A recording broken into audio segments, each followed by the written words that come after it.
Umdi Bashnyam Bat Pinjasliang Rupa Premium Meghalaya.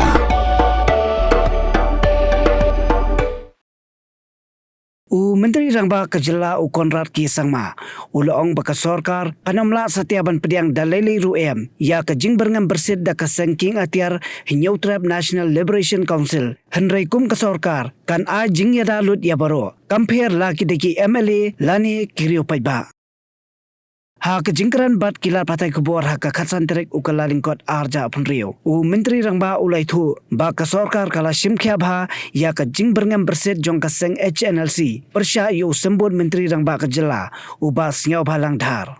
No, we have always, taken all of this seriously. It's a serious matter, and it doesn't matter who the person is, if it's an elected representative or it's a common man, if it's a business person. I think that threat taken given to anybody is something that is not acceptable by the government.